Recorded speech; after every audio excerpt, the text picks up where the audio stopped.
a Saudi prince, a former American diplomat, former Israeli intelligence officer, and a former Iranian diplomat walk into a room in Washington, D.C., and this is not a joke.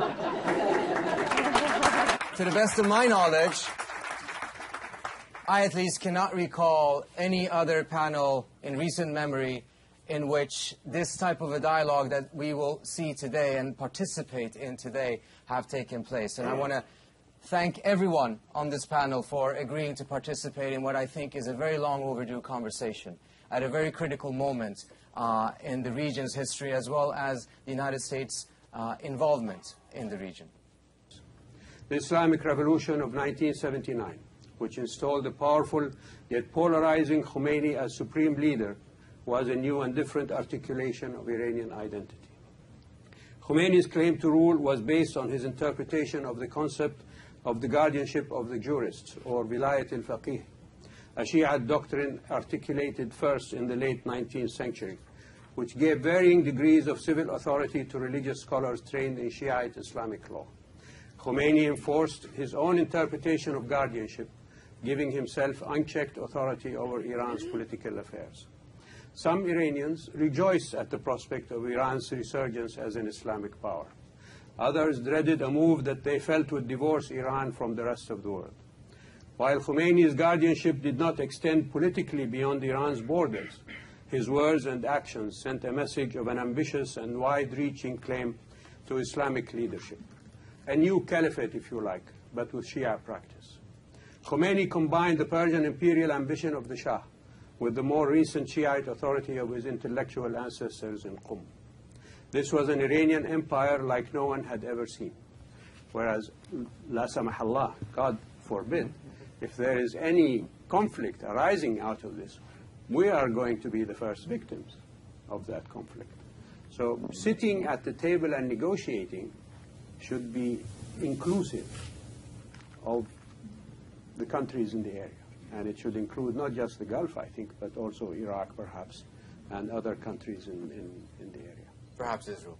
Well, Israel, if they accept the Arab peace plan, they can have anything they want.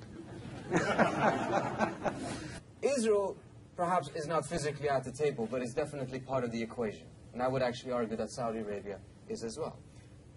Does the Israeli fear, and I'm going to presume, you can correct me if I'm wrong, but seeing how Prime Minister Netanyahu seems to be very concerned about an actual deal being broken in Geneva, with his statements setting forward conditions that are completely unrealistic and would guarantee failure. I'm going to depart from the presumption that he is more worried about a deal than he's worried about a non-deal. What is the Israeli fear of a deal being broken between the United States and Iran that, at least from the American perspective, ensures that a breakout capability for Iran does not exist? Let me preface my answer to that just with a brief reference to Prince Turki's remarks and Shirin's remarks with regard to, and I think it was very important to underline what Iran is doing that bothers the region that has nothing to do with its nuclear program. Okay, whether it's Bahrain or the islands or Iraq, or from the Israeli standpoint, closer to home, Syria and Hezbollah in Lebanon. From the Israeli standpoint, deal or no deal, best deal possible, we still have an Iran problem.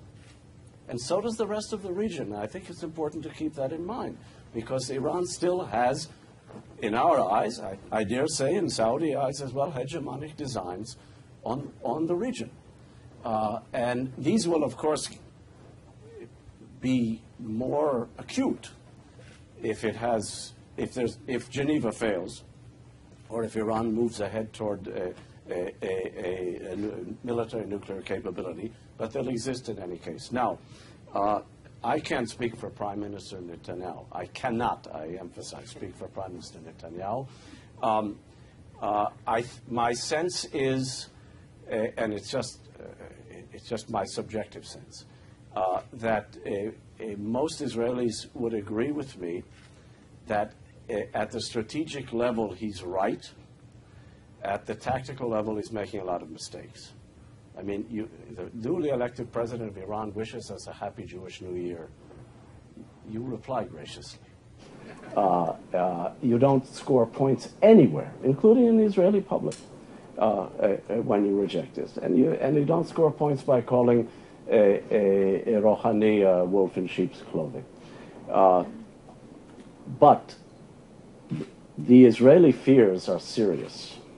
And the Israeli fear that a deal will be reached that satisfies the 5+1, but does not assuage our fears and perhaps the fears of others in the region as well, with regard to Iran retaining a breakout capability, which even if it's not realized and exploited, tends to enhance or to fortify Iran's hegemonic designs. And again, I refer to the Levant just north of us. I said to Prince Turkey earlier, if Iran is the most important issue for Israel, Syria is the most urgent. And of course, the two come together.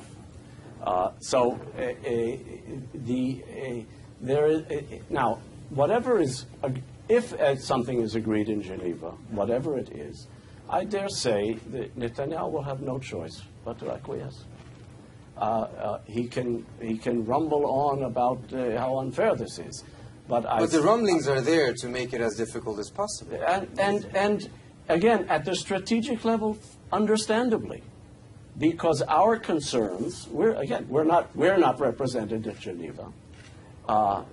We're not even represented in the group of nations that discusses what's going on in Syria, just across our northern border. Okay, we're totally isolated in this, which is unfortunate.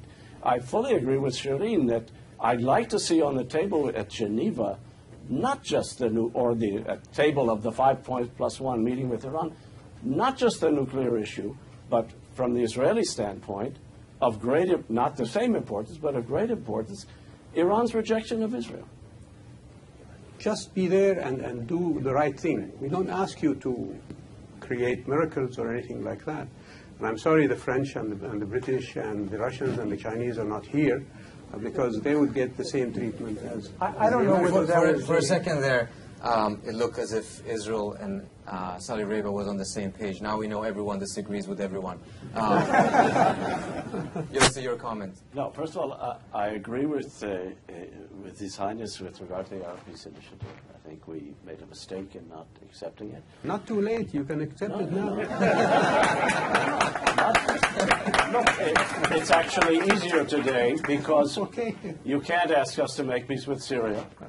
You can't ask us to make peace with Lebanon. It's only the Palestinians. And it would be very interesting to see what the Arab quid pro quo would be if that were to happen. So I tend to agree with you that with one or two reservations, we should have simply accepted it and put the ball in the Arab court. Okay, let's talk. But we have some genuine fears. We're a paranoid people, I fully recognize. But we also have some genuine fears. Paranoia is inclusive. It's not just exclusive to Israelis. We have a pedigree. First of all, Aaron mentioned the risk-averse president. And here I come back to something you just said. You can make lots of arguments why the U.S. ended up with a good deal with regard to Syria and its chemical weapons, and why American military action in Syria would have been counterproductive or at least not productive. But one point has to be remembered, and that is the way the administration's policy is seen in the region. You drew a red line, you didn't do anything about it. You're drawing red lines elsewhere. Are you going to do something about it then? But Netanyahu has, I don't know how many red lines on Iran, and he hasn't done anything about that. That's my fear, that he's going to do it now. No, on the contrary, he won't do something that the Israeli security establishment does not approve.